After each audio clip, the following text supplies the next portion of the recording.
Picture this. You're traveling abroad, you sit down for an amazing dinner, and the bill comes out to exactly 100 euros. The moment you tap your card to pay, an instant invisible battle kicks off behind the scenes for the profit margin on your currency exchange. Today, we are going to unpack the deeply technical world of dynamic currency conversion, or DCC. We'll explore how this brilliant piece of digital transformation takes a standard everyday payment flow and turns it into a high-margin revenue engine at the absolute edge of the network. Now, what's really interesting here is the fundamental question. When you swipe that card, who actually does the math to convert the currency? You'd be surprised how many industry veterans get this wrong.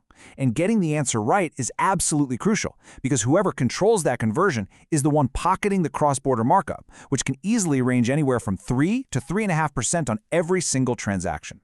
The common myth is that you tap your card, the data goes up into the ether, and the networks, Visa or MasterCard, just politely handle the conversion into your home currency on behalf of your issuing bank. Well, the reality is far more strategic.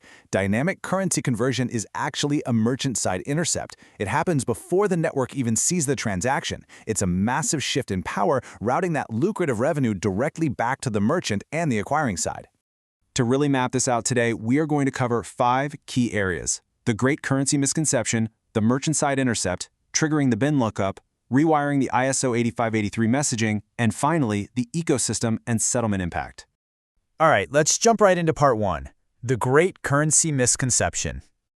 The absolute most crucial point you need to take away here is the timing. DCC takes place before the authorization request ever enters the card network. Think of it as a preemptive strike on the data flow. It captures the transaction in its rawest form, right there at the checkout counter. This is a classic, textbook digital transformation tactic, stepping in at the very edge to capture value before the traditional legacy networks can apply their own foreign exchange spreads.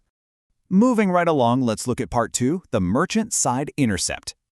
So DCC is essentially a value-added service, but one where the user's split-second choice directly influences how the actual end-to-end authorization message is constructed. It is a structural change driven by that critical micro-moment at the checkout terminal.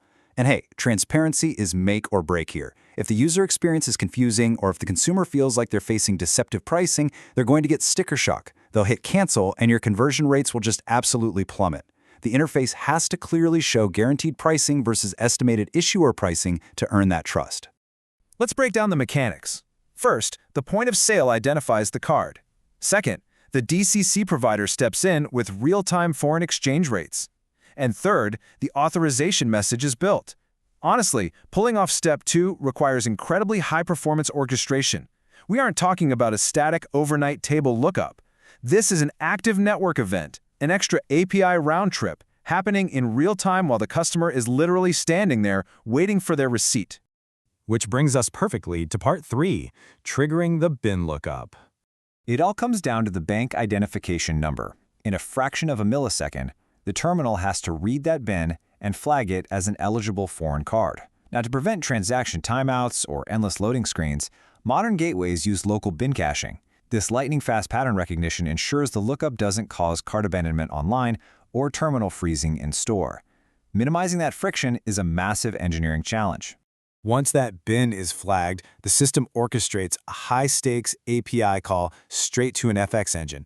This intelligence layer fetches live exchange rates in milliseconds and presents a transparent, guaranteed price directly to the consumer. The terminal isn't just guessing here.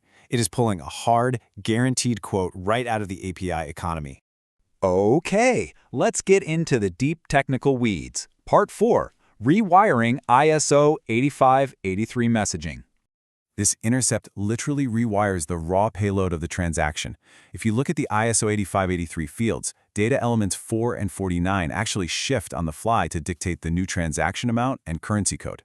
Meanwhile, elements 6, 10, and 51 lock in that real-time conversion rate and the final home currency. Every single one of these fields must be perfectly, instantly updated to reflect the choice made by the consumer. It is a complete structural rebuild of the data packet in real time.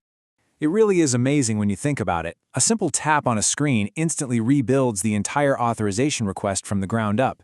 This digital transformation at the edge of the network is exactly what empowers the merchant to capture that FX margin before the transaction ever leaves the store. It fundamentally restructures the digital DNA of the payment.